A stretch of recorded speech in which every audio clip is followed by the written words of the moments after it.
친구야입니다. 친구야. 갑자기 친구를 왜 찾냐? 보시죠. 트럼프, 그린란드 합의 안 되면 유럽 관세 물릴 거예요. 나 이거 100% 물립니다. 100% 시행할 거예요. 라고 얘기를 했다라는 거죠. 트럼프 대통령, 지금 유럽 8개 나라가 이 미국이 트럼프를 사는 혹은 갖는 이 그린란드에 대한 야욕에 대해서 공개적으로 반대를 하고 지금 나선 상황이죠. 그래서 뭐라고 얘기했느냐? 8개 나라 그럼 내가 관세 10% 추가로 물릴 거예요. 라고 얘기를 했는데 이거 꼭 물릴 거예요. 라고 얘기를 했다라는 겁니다. 내가 이거 꼭 갖고야 말 거야 라는 어떤 강력한 의지 표명이라고도 볼 수 있는데 이 의지를 SNS에 사진으로도 올렸습니다. 바로 이거죠. 이거 같이 볼까요? 트럼프 대통령 성조기를 지금 들고 있죠. 뭐 미국 대통령이 미국 성조기. 그런데 요게 뭐라고 써져 있느냐. 그린란드라고 써져 있죠. 그리고 미국 영토 언제부터? 올해부터 이거 미국 땅이에요 라고 써있는 바로 여기에 그린란드 땅인데 여기에 딱 성조기를 꽂는 트럼프 대통령의 모습입니다. 뒤에 지금 이 부통령 그리고 이 국무장관 등등 다 지금 같이 서 있는 누가 봐도 합성 사진이죠. 근데 이걸 올렸다는 거 올해부터는 이거 우리 땅 할 거야 라는 얘기인 건데 사실 저희가 그동안 거의 매일같이 요즘 트럼프 대통령 얘기를 전해드립니다만 여기까지는 그러려니 하는데 트럼프 대통령이 문자를 하나 공개를 했어요. 무슨 문자냐 같이 볼까요? 마크롱 대통령이 자기한테 보낸 문자를 공개를 했습니다. 어떤 내용이냐? 마이 프렌드 친구야. 우리 시리아 문제에 대해서 좋았잖아. 이란도 괜찮을 것 같아. 근데 이게 요지죠. 그린란드는 대체 무슨 생각이니? 이해가 안 돼. 라고 얘기를 하고 있는 거예요. I do not understand. 이해가 안 돼. 너 무슨 생각이니? 라고 얘기를 했다라는 거죠. 여기 친구야라고 불렀죠. 이 친구야. 혹시 기억하시나요? UN 총회 때 마크롱 대통령이 아무렇지 않게 트럼프 대통령한테 전화도 하긴 했었습니다. 잠깐 보시죠. Sorry, I'm president. I'm really sorry. It's just that everything's in frozen right now. There's a motorcade coming right. That's why. I'm sorry. How are you? Guess what? I'm waiting the street because everything is frozen for you. 친구는 맞는 것 같아요. 근데 이거 보면은 윤경호 위원님, 야 너 때문에 지금 네가 다 막아서 지금 차 막히잖아라고 즉석으로 전화를 하는 그런 모습도. 근데 문자를 지금 마크롱 대통령이 트럼프 대통령한테 보낸 거거든요. 근데 이걸 보내고 마크롱 대통령이 공개한 게 아니라 트럼프 대통령이 이 문자를 공개를 했어요. 이건 무슨 의미입니까? 나 아주 진지해. 이제 트럼프는 이런 입장이죠. 홍준표 시장 얘기처럼 뭐 걔가 지어도 기차는 간다 뭐 이런 의미입니까? 그럴 수도 있겠지만 저 유엔 총회 장소에서 네. 마크롱이 트럼프에게 전화했을 때는 야, 나 너 때문에 지금 길 막혀서 네. 그러니까 내 길을 어떻게 막을 수 있어 이런 얘기잖아요. 그러니까 저런 거는 정말 친구들끼리 할 수 있는 얘기예요. 네. 그런데 그린란드 문제에 대해서는 마크롱 입장에서 보면 이거 국제관계인데 이거 점점 트럼프가 처음에는 장난스럽게 하는 얘기인 줄 알았는데 아니네. 이런 의미 아니에요? 그걸 트럼프는 아니야 나 굉장히 진지해 라고 지금 어떻게 보면 전 세계에 이걸 공개를 했다고 할까요? 이런 식으로 둘이서 얘기할 사안 아니야. 나 진지해 이 얘기라는 거죠. 그게 바로 지금 8개국을 딱 집어서 관세. 물론 10%라는 거는 EU와의 미국과의 관세는 품목별로 뭐 달리 다 협상 대상입니다. 네. 그러나 이 8개국에 대해서는 딱 집어서 관세를 때리겠다. 이 말은 이 8개국은 그린란드의 방어를 위해서 공동 방어를 위해서 병력을 파견한 나라 이렇게까지 구체화해 놨잖아요. 그러니까 저는 베네수엘라의 마두로를 직접 병력을 보내서 제거했을 때는 마약과의 전쟁 명분이 있었잖아요. 그런데 다음 타겟 얘기했을 때 그린란드라고 했던 거를 이렇게까지 트럼프가 직접 당장 그리고 거침없이 이렇게 할 거라는 거 이게 참 설마 했는데 지금 트럼프에게는 전 세계 사람들에게 이 정말 제정신이야? 정말 설마? 이런 것들이 지금 통하지 않는 거라서 네.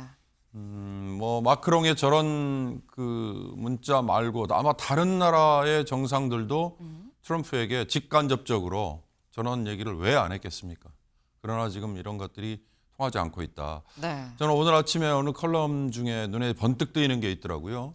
트럼프가 작년 8월에 우리나라에 방문했었잖아요. 네. 그때 캠프 험프리, 지금 평택의 미군 기지, 네. 그걸 둘러보고 나서 야, 이거 우리 땅으로 가져가야 돼라는 얘기를 했다는, 저는 그 기사를 보고 이게 대서양 동맹 깨지는 거, 태평양 동맹 이거 공과 영원히 갈 수 있는 거 아니다. 정말 국제 정치는 냉엄하구나라는 생각해봤습니다. 네. 자칫 우리 평택 땅도 뺏기는 거 아니야라는 말씀을 들으면서 또 아차 거기도 있었네라는 생각이 좀 들긴 들어요. 네. 근데 지금 이 마크롱 대통령이 트럼프 대통령한테 나름 본인은 이 잘 좀 풀어보자라는 취지로 이런 문자를 보낸 것 같죠. 근데 지금 이제 마크롱 대통령이 어떤 상황이냐면 트럼프 대통령 지금 전 세계 여기저기에 다 걸쳐져 있죠. 가자 지구에 대해서도 걸쳐 있으면 가자 지구에 대해서 평화위원회를 미국이 주축이 돼서 좀 만들겠다라고 얘기를 하면서 다 들어오세요. 회원으로 들어오세요라고 얘기를 하는데 뭐 상임위원을 하려면 뭐 10억 달러를 내야 되고 뭐 또 돈을 또 내야 된대요. 그런데도 들어와라라고 얘기를 하니까 마크롱 대통령 나는 안 들어갑니다라고 얘기를 하고 있는데 여기에 대해서 이 트럼프 대통령 이렇게 얘기를 했다라는 거예요. 잠깐 들어보고 오시죠. Well, nobody wants him because he's going to be out of office very soon. So, that's all right. What I'll do is if they feel like Costo, I'll put a 200% tariff on his wines and champagnes, and he'll join. 반대해? 그래? 그러든지. 근데 관세 200%야. 라고 얘기를 지금 하고 있는 거예요. 이게 김철현 위원님. 그러니까 트럼프 대통령의 무기가 관세인 건 알았지만 이 무기도 너무 전천후로 사용하는 감이 없잖아 있다라는 생각이 좀 듭니다. 근데 어쨌든 그동안 이 관세를 부과하게 되면 대부분의 나라들이 이 트럼프의 의도대로 다 따라와 줬거든요. 그렇기 때문에 아마 이번에도 마찬가지로 가자 지구에 여러 가지 평화 전략을 구상하려고 그러면 돈이 많이 들어가는데 이 부분에서 미국뿐만 아니고 나머지 유럽에 있는 강대국들도 그 부분에서는 일정한 부담을 하라는 부분이 있는 걸로 보이고요. 네. 다만 저는 이 그린란드 같은 경우에는 보면 계속적으로 군사적 옵션도 쓸 수 있는 것처럼 얘기를 하고 있거든요. 그쵸. 최근에 베네수엘라에 가서 그 마두로 대통령도 어떤 그런 식으로 했기 때문에. 근데 사실 여기는 이 덴마크가 아무래도 유럽의 나토를 중심으로 하고 있기 때문에 군사적 옵션을 쓰기엔 좀 쉽지는 않아 보이거든요. 다만 아마 트럼프가 계속적으로 이렇게 그린란드를 얘기하고 있는 거는 두 가지인데 첫 번째는 뭐냐면 무조건 노벨 평화상이거든요. 지금 트럼프 대통령의 마지막 남은 소원 하나는 무조건 노벨 평화상인데 얼마 전에도 보면 작년 노벨 평화상 수상자였던 베네수엘라의 그 마차도 그 이 수상자가 이 결국은 본인의 노벨 평화상 받은 것을 이 트럼프 대통령에게 갖다 주고 양도를 해버렸거든요. 그러면서 지금 트럼프 대통령 같은 경우는 덴마크하고 가까운 노르웨이에서 노르웨이 노벨위원회에서 올해에는 반드시 나를 노벨 평화상으로 좀 해줬으면 좋겠다. 그렇기 때문에 저는 일단 그린란드 문제를 푸는 데 있어서 첫 번째는 노벨위원회에서 빨리 이 트럼프 대통령에 대해서 올해 이제 노벨 평화상을 주는 거를 사전 예고라도 하는 것이 좀 낫지 않을까. 첫 번째는 그런 게고요. 두 번째는 보면 이 트럼프 대통령이 광물에 대한 욕심이 굉장히 많거든요. 네. 그러니까 베네수엘라를 이번에 침공한 것도 보면 베네수엘라가 갖고 있는 엄청난 원유들. 두 번째는 보면 러시아하고 우크라이나의 전쟁을 중지하면서 우크라이나로부터 또 광물 채굴권 절반을 또 양받았거든요. 결국은 아마 그린란드에 있어서의 어떤 광물 채굴권에 있어서도 이 덴마크 어떤 자세로 나오느냐. 그러니까 전적으로 아마 광물 채굴권에 대한 독점권을 준다 그러면 아마 트럼프 대통령 같은 경우는 순순히 아마 그린란드에서 물러날 가능성이 높기 때문에 아마 그런 형태로 아마 나름대로 거래 기술을 네. 본인이 어떤 베스트셀러였던 거래 기술을 활용하고 있는 것이 아닌가 이렇게는 보입니다. 네, 지금 말씀은 아유 도대체 안 되겠다. 트럼프 좀 가만히 냅둘려면 노벨 평화상 내년에는 줄게라고 예고제를 지금 해라라는 건데 근데 또 그럼 또 노벨 평화상의 취지가 어떤 사람한테 주는 거냐라는 논란이 또 일 수 있어요. 만약에 또 주면은 저희가 또 아마 아이템으로 다루게 되지 않을까라는 생각이 좀 들긴 듭니다. 네. 근데 지금 뭐라고 얘기하느냐 마크롱한테 너 그러면 내가 프랑스산 와인 샴페인에 200% 물릴 거야라고 얘기를 하죠. 근데 아까 공개한 트럼프 대통령이 받은 마크롱의 문자 사실 그 뒤에는 이런 내용도 있었습니다. 같이 볼까요? 뭐라고 했느냐? 목요일에 파리에서 밥 먹자 친구야. 너 미국 가기 전에 한번 우리 파리 와서 밥 좀 먹자라고 얘기를 하고 지금 두 사람이 다 어디에 있느냐? 스위스에 있어요. 지금 다보스 포럼에 둘 다 참석을 하고 있는 상황이죠. 근데 둘 다 참석을 했는데 이게 송영원 변호사님. 둘 다 스위스에 있으면 스위스에서 먹어도 될 것 같은데 스위스 말고 굳이 파리로 부르는 건 자기 홈그라운드로 부르는 거냐라는 생각도 들고 약간 야 단판 짓자라는 건지 무슨 의미입니까 이건? 그러니까 자국에서 정상회담을 함으로써 네. 트럼프 대통령과 시리아 문제, 뭐 이란 문제, 나아가서는 그린란드 문제까지 본인이 적극적으로 중재하는 모습을 자국에 보여주고 싶은 의도도 있는 것 같아요. 그런데 지금 트럼프 대통령은 한 번 뭔가 방향을 정하면은 물러서지 않는 방향으로 계속 움직이고 있기 그쵸. 때문에 아마 파리에서 정상회담을 한다고 해도 뚜렷한 성과를 얻기는 어려울 것으로 보입니다. 그리고 이제 다보스 포럼에서 어떤 연설을 할지 모르겠습니다만은 6년 만에 참석해서 트럼프 대통령이 거기에서 어떤 공개적인 기조를 밝히고 나서 바로 뒤에 마크롱 대통령과 정상회담이 있다고 해서 거기서 어떤 선회된 입장을 내놓기도 어려운 형편 아니겠습니까? 그래서 일단 만난다면 물론 만남 자체는 의의를 둬야겠지만 구체적인 성과를 당장 거두기는 어려울 것이다. 다만 지금 현재 트럼프 대통령의 행보에 대해서는 미국 조야에서도 굉장히 우려가 많을 겁니다. 정말로 그린란드에 대해서 어떤 행동을 한다면은 그것은 한마디로 나토의 파토를 의미하는 것이거든요. 트럼프 대통령이 전 세계와 싸우다 못해 하다못해 이제는 북대서양 조약기구마저 동맹이 아닌 적으로 돌리느냐라고 하는 얘기가 나올 것이기 때문에 네. 사실 지금 말은 강경하게 하지만 당장 어떠한 실행 옵션을 구사하기는 어려울 것이다. 또 이렇게 보여지기도 합니다. 네.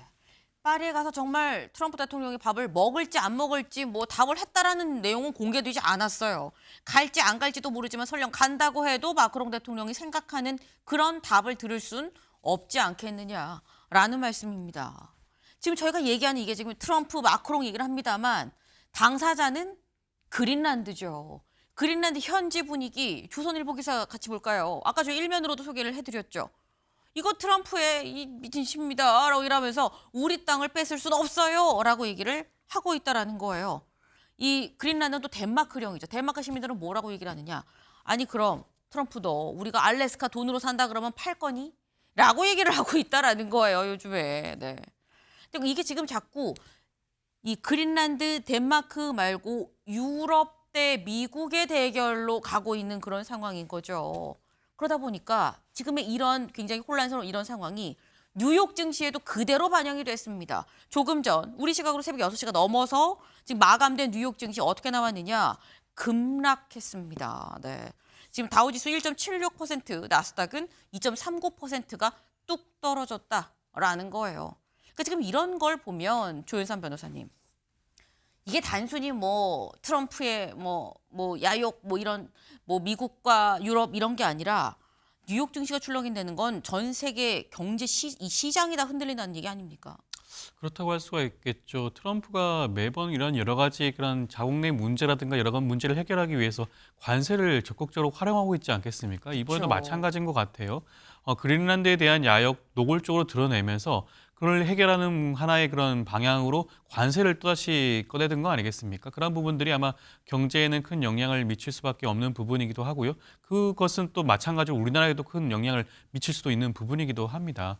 근데 트럼프가 과연 진정으로 그린란드를 점령을 하길 원하냐, 병합을 하길 원하냐에 대해서는 저는 좀 의문이 있는 것 같아요. 앞서도 여러분들 말씀을 하셨지만 만약에 그러한 일이 발생한다고 한다면 네. 어떻게 보면 서구 진영이 분열이 되는 그런 단초가 될 수가 있습니다. 그쵸. 과연 그러한 부분들을 트럼프 대통령이 거기까지 염두에 두고 할 것인가? 트럼프 대통령은 지극히 자국주의적이긴 하지만 굉장한 그런 실리가이기도 합니다. 그런 문제들이 차후에 자기에게 미칠 영향성을 반드시 생각할 수밖에 없는 문제이고요. 그렇기 때문에 그린란드에 대해서 어떻게 보면 경제적인 그런 역할, 군사적인 역할을 확보할 수가 있다. 그런 것들을 담보할 수가 있다고 한다면 일정 선에서 마무리 지을 가능성도 있지 않나 생각이 드는 것이고요. 그러한 측면에서 하나의 그런 지렛대로 관세를 활용하고 있는 것이 아닌가 생각이 듭니다. 네. 지금 결국 트럼프 대통령이 사실상 어떻게 기업가적인 면모로 지금 부동산 재벌이죠. 자꾸 땅을 지금 얘기를 하고 있는 이런 측면인 건데 궁극적인 이득으로 봤을 때는 지금의 이런 상황이 마지막에 초래할 상황을 생각을 하면 진짜 유럽이랑 완전 척지고 이렇게 갈라설 거냐? 이거 쉽지 않다라는 말씀을 또 하셨어요. 근데 의아한 게 아니 전 세계에 자원이 무궁무진하게 이 매장이 돼 있는 땅이 그린란드 하나야? 라는 생각도 들거든요. 왜 하필 그린란드를 콕 집어서 그런 거야? 라고 생각할 수 있는데 동아일보 기사 같이 볼까요? 트럼프, 그린란드 야욕에 불 지핀 사람이 에스티로더 상속자다라는 거예요. 여기 지금 나와 있죠. 보겠습니다. 바로 여기다라는 거죠. 에스티로더 상속자이자 미국의 유대계 재벌 로널드 로더예요. 네. 지금 에스티로더가 뭐야 생각하시는데 흔히 말하는 갈색병이죠. 아마 여성분들은 다 아실 거라고 생각을 합니다. 해외 나갔다 온 면세점에서 한두 개씩 꼭 사오는 갈색병. 이 화장품 회사, 세계적인 화장품 회사 상속자인 건데 볼까요? 무슨 관계냐? 와튼 스쿨 때 만나서 정치자금 후원을 했고요. 이번에도 또 후원했다고 하죠. 볼턴의 얘기에 따르면 2018년 트럼프한테 그린란드를 매입하세요라고 권유한 사람이 바로 이 로널드 로더다라는 거예요. 현재 그린란드에서 용천수 사업을 하고 있다라는 겁니다. 근데 이 정도라고 하면 김철현 위원님, 우리가 지금 그린란드에 대해서 트럼프 자체에 뭐라고 얘기하지 말고 여기에 로널드 로더한테 그거 사실 아니라고 얘기 좀 한마디 해주세요라고 얘기하면 또 혹하지 않을까라는 생각도 살짝 들어요. 그래서 그런데 벌써 일단 그린란드에 대해서 꽂혔거든요. 지금 이 이미? 트럼프에 꽂혔고 네. 본인이 보면 어쨌든 투자로서의 가치도 충분하다고 생각하고 있는 것 같고요. 네. 트럼프 대통령 같은 경우는 부동산 재벌이기 때문에 부동산에 대한 굉장히 선고안이 굉장히 좋다고 볼 수 있거든요. 그렇기 때문에 아마 트럼프 1기 때는 이 그린란드를 그때는 매입하려고 했는데 이번에 실패했지만 이번 같은 경우에는 반드시 어떤 형태로든지 이 그린란드를 병합하겠다는 의지가 강하기 때문에 아까 말씀드린 것처럼 군사적 옵션이라는 건 정말 쉽지가 않고 베네수엘라 같은 독재 국가도 아니고 어떤 덴마크령이고 어쨌든 나토의 일원인 국가에 대해서 어떤 군사적 옵션하는 것은 쉽지가 않고 다만 저는 트럼프 대통령이 매입을 하겠다고 하는 부분들을 네. 그 부분에서 조금 이게 시도할 가능성이 높다고 생각하는 게 어쨌든 이 그린란드에 살고 있는 주민들은 트럼프 대통령이 뭐 10만 불 정도 주겠다, 20만 불 주겠다 하는 이런 부분에 있어서도 언제든지 혹할 가능성이 높거든요. 왜냐하면 그린란드 같은 경우는 광물이 많은데도 불구하고 계속적으로 경제적으로 낙후되어 있기 때문에 네. 그 사람들이 생각할 때는 덴마크에 계속 속해 있어봤자 우리가 아무런 경제적 번영을 가질 게 없는데 트럼프 대통령이 우리에게 만약에 미국령으로 들어가게 되면 20만 불, 30만 불을 전도 주고 그리고 광물 개발에 따른 여러 가지 경제 혜택을 준다 그러면 얼마든지 그린란드 주민들의 마음이 바뀔 수도 있다고 보이거든요. 그렇기 때문에 저는 그런 부분들도 얼마든지 이 트럼프 대통령이 아마 파고들지 않을까 뭐 이런 생각이 좀 듭니다. 네. 이게 지금 주민들한테 실제 현금을 뿌리면 또 어떻게 또 판이 바뀔지 몰라요라는 말씀이에요. 근데 중요한 건 트럼프 대통령은 쉽게 포기할 것 같진 않습니다. 아마도 저희가 2번, 3번 더 이 얘기를 하게 되지 않겠나라는 생각이 좀 드네요. 다음으로 넘어가 볼까요?